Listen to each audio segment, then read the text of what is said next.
All right, so in the last video, we talked mostly about the course of the war, and then we kind of had to rush at the very end there. So kind of hit on some real big stuff very briefly about how the war more specifically ends, and then we'll get into the treaties and everything else in the aftermath. So Russia, being this massive, massive power, while it has the most troops, is woefully unprepared. It doesn't have the resources, the training, again, very backwards in terms of, or at least not up to date as Western and Central Europe. And so while they can mobilize more troops, they are worse, they're more poorly trained than the German troops, and also more poorly equipped. And so that leads to disasters on the battlefield. So now Germany doesn't want to fight a two-front war, hence why they get bogged down in France. But they are actually taking a lot of territory and a lot of land in successive battles against the Russians. Now, the Russians have some success against Austria, but then again lose. Serbia holds out, but mind you, they're pretty much kind of in an island on their own. Pretty close to the Ottoman Empire, and then Austria-Hungary up here. Serbia doesn't hold out for more than about a year and a half before they unfortunately have to bow out of the conflict. And so the war itself, and we'll talk more about this in the next chapter, we're kind of skipping it for this chapter here about the Russian Revolution. The war sets off a bunch of problems that we've kind of already mentioned about political rights, social rights, famines, production, things of that nature that lead to the Russian Revolution and the end of the Romanov monarchy and dynasty that leads to the development of the first communist country, as we can see here with Vladimir Lenin and Joseph Stalin. We'll be revisiting that soon. So once the United States gets involved again following the Zimmermann telegram and continued U-boat attacks in 1917, that's when Germany really put the pressure on Russia, and then Russia bowed out of the war in early 1918, I believe February or March, and then decided we need to turn our attention all the way to back to the West and try and end this before the U.S. gets involved. And so that's kind of what they do. You can kind of see here's the furthest extent where how far the Germans actually got was pretty deep. Right into here, kind of more like not really like mainland Russia today, but a lot of what was then the Russian Empire in the West. And so then in 1918, with that push, in the summer, the Germans then, kind of again hit a stalemate fighting against U.S. troops that have now had about a year and a half to prepare themselves. And so Germany is then pushed back in the fall very, very quickly, too, and start losing territory. But before German land is actually in danger. And a lot of that comes to, again, food shortages from, again, being blockaded, even with Fritz Haber's, nitrogen usage as a synthetic fertilizer to kind of produce stuff in-house. There's still a lot of food shortages at home. There is labor protests going, again, due to lack of rights and payments. You have a German naval mutiny at the same time, which kind of encapsulates when the Americans and the Allies are on the attack on the Western Front. That then just helps push Germany for an immediate armistice in September 1918, would they then agree to on November 11th, 1918. So our Veterans Day, also known as Armistice Day around the globe. And again, that catches a lot of Germans by surprise, again, especially back home who had not been paying attention to those problems with the idea of propaganda, and a lot of soldiers who also believed that the war was lost internally. Even though Germany, had they even decided to continue fighting, would still have been pushed back, and Germany itself would have wound up in a different section. So when we look at food shortages in Europe, so these areas in yellow are serious food shortage, moderate or approaching famine point in the orange. So again, much of the country's in there, and then in absolute famine conditions, within this part of Russia. Belgium for sure, trench warfare and just 4 years of occupation. Serbia, Romania. So a lot of the world is dealing with heavy food supplies at this point. Again, with specifically Germany, Austria-Hungary, dealing with it as a result of the British blockade and not having access to said colonies. So with the peace process itself, we also have to remember that this is unfortunately also a time of the influenza pandemic of 1918 and 1919. So the first case is reported in Spain, hence why it sometimes is known as the Spanish flu. It leads to the spread of about 50 million people worldwide in the next several years, with about they estimate about 500 million, so about one third of the world's population they estimated to have at least gotten the disease and lived through it, and of that, about 50 million who died. And that's just as the war is beginning to wind down, right around the time of the armistice. And so, oddly enough, it hits the youngest people, or young people in their 20s through 40s, typically who, diseases and infections hit typically the easiest, get hit some of the hardest. They never really understand the cause of it, despite, after 100 years, they still no idea really what caused it, who was the first person, just that the first case of it, the documented case, was in Spain. And World War I probably was not the cause of it, but definitely the traffic and the amount of people and goods being transported around the globe definitely helped the spread, for sure. Kind of unfortunately what we've seen as a result of COVID-19 due to the globalization definitely helped spread that. Very, very similar. So no real cure. It just kind of disappears, and no one to this day really understands why after a few years. But again, there's similar interventions, similar lifestyle things that we see, during, COVID-19 that were put in place in 1918, 1919, 1920 to kind of, again, prevent this from getting worse, or prevent it from getting worse, and it seemed to possibly have worked. So what that would include, quarantine, isolation, wearing masks in public, increasing of moral hygiene, things of that. So in terms of flu deaths as a total percentage of a country's population, so you can kind of see here's the spread within the waves. You can kind of see the color scheme there. Some of the worst countries on the planet that got hit the worst in terms of their total death rates. India.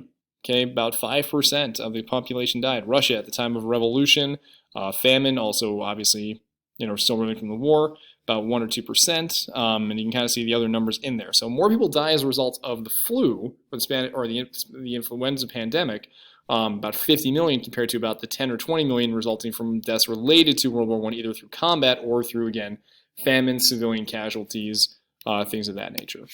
So now bringing it to the actual peace process point. So, we're familiar, or should be familiar with this, is President Wilson during World War I. Right as America is about to get more heavily involved about 6-7 months afterwards, the beginning of 1918, says, I have a 14-point plan for peace that will end this war and to prevent any further ones. And will also kind of set the stage for the Treaty of Versailles in a sense, and also the League of Nations. So what was actually in it? And if we were in class, we would actually, and had more time, we would actually dive more into this. So first part, no more secret alliances and treaties. So they say open covenants. So that way we don't have this where one country joins in, the other countries will back them up, and we'll all of a sudden have about 2 or 3 different alliances facing each other. Also, freedom of the seas for trade and transport. This is really, really big for why the United States got involved. So one of the other kind of outcomes here that we didn't have a chance to talk about yet is the U.S. makes a lot of money on the war. They go from being a debtor nation into being one that is making money off of others. And also, while Great Britain and France are having to deal with fighting with Germany, having to put all their resources to it around the globe, that opens up more markets for the United States in Latin America, within Africa, within Asia, and also Europe being a major supplier, and puts the United States as a global power as a result of the war. So, no more economic barriers like tariffs. Again, that kind of helped set the effect of that. Reducing the size of militaries, predominantly speaking, this will happen to Germany. Allow for fair colonial claims, so this goes back to the imperialism piece. Nationalism and self-determination for certain groups, those in Europe. All right, because again, connecting back to the actual cause with the spark of the assassination of the Archduke, and then creating that League of Nations to prevent another war. So when the countries meet for the Paris Peace Conference in 1919 through 1920 to create some sort of end-of-war treaty, it is the 3 dominant powers, or the 3 dominant victors, okay, France, Great Britain, and the United States, and Italy's also in there, but they don't allow the Germans in the peace process, they don't allow the Ottoman Empire in the process, or Bulgaria, or Austria-Hungary, even other allies who've been part of the war, like Belgium, like Greece, and Japan are also not really invited and don't really get a say.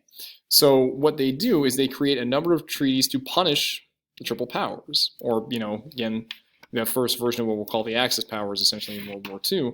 Why is that? Well, look for comparisons. Here is France 1918 versus the city of Bonn in 1918. So parts of northeastern France are absolutely devastated after 4 years of war. Belgium is, again, completely torn apart. But Germany, even though they've suffered a lot of casualties, and obviously famines and things of that nature, their cities and industries are still intact, which angers a lot of people because they surrendered prior to Germany being physically threatened. All right, then we also talk about casualties. Okay, of those soldiers that were mobilized for fighting. Okay, France, about 3 in every 4 were considered prisoners, wounded, killed, or missing from the conflict. Okay, Romania, kind of the same thing. British Empire, 35%. Italy, 40%. Austria-Hungary definitely had very high numbers too, as did Germany. But again, they're on the losing side, so they want to punish them. So that's where we come up with the Treaty of Versailles and a lot of similar treaties like that, because there's more than just the Treaty of Versailles, but that's kind of the big one. So much of the 14 points are kind of ignored. Some of them are accepted, others are not. So the U.S. doesn't want to punish Germany, but France definitely does, and they are able to do that in a number of ways. Okay, so Germany, now led by the Weimar Republic, that replaces the Kaiser, has to give up power, give up territory, and reduce the size of their military to essentially a defensive military. Okay, they have to pay reparations for war damages, which further damages their economy that was already struggling from the war. They lose their colonies, which also hurts their markets and also their natural resources, and will also lead to a lot of resentment that will lead to World War II, particularly with a young jerk who we will know as Adolf Hitler. I want to use a different word, but I'm not going to for school purposes. Okay. A lot of empires are broken up. So that's the German Empire, obviously. They lose all their territorial claims. Austria-Hungary, which doesn't have any territorial claims beyond Europe, is broken up into several different countries.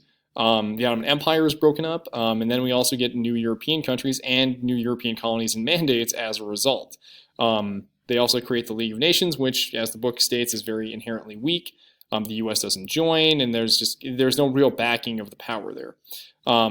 So the new states are not perfect due to new ethnic boundaries that will lead to tension, and China will continue to be resentful of the West because Japan has taken that chance to become more important and more impactful, put more influence within China, and the Europeans are not really doing anything. So here's our map, 1914. Here we go, 1918. So we've added Poland back to the map, as well as the Baltic states away from Russia. And then Yugoslavia is formed kind of a Slavic, pan-Slavic state that also includes former Serbia, parts of Bosnia. So it's a Slavic country that, again, it's supposed to essentially allude to or fix some of those problems of that, which will, again, lead to unfortunate tensions in the 1990s, if you're familiar with the balkanization and obviously the ethnic cleansing that'll go on there in the 90s. Also, some other territorial issues, A lot of Poland doesn't actually have Polish speakers. A lot of them are German speakers. Czechoslovakia has both the Czech and the Slovak people, and also a very high number of German people. So again, there's a lot of tension that kind of resists or kind of abides there along ethnic lines that will lead back into World War II. And then globally, all these German territories are given either to the French or to the British, both in Africa and also abroad in Asia. And then we have down here within the Ottoman Empire. So the Ottomans, while they lose their empire and become the nation state of Turkey and actually are able to get more sovereign and continue on with their westernization and modernization efforts, we kind of already mentioned what happened to the Armenians, and there's no real long-term negative effects to the Turks. There's no real punishment for them there. The Arab people that had fought for independence against the Turkish people, so within Egypt, within the Middle East, we'll revisit that. But it's really important that they were promised, as a result of helping the Allies, helping the Europeans, that they would get independence. Instead, what they got were mandates, which essentially said, we'll give you levels of autonomy for helping us out, but we don't think you're capable of being independent. So it's another kind of state of colonialism with the expectation to eventually be free, which obviously a lot of the Arabs are not a fan of. On top of that, you also have issues of colonialism, racism. Think back to social Darwinism, but also the Balfour Declaration, which allows Jewish people to now, or the promise of a Jewish state in Israel-Palestine down here, which obviously will lead to further tension. And then there's other efforts that we'll talk about in a few other chapters here within Africa about colonization, Vietnam, obviously we'll come back to that, India, as a result of helping out in the war and wanting more independence, more control, which will happen, again, in the ensuing decades. But again, that's going to be a long process that we will continue to revisit following the war.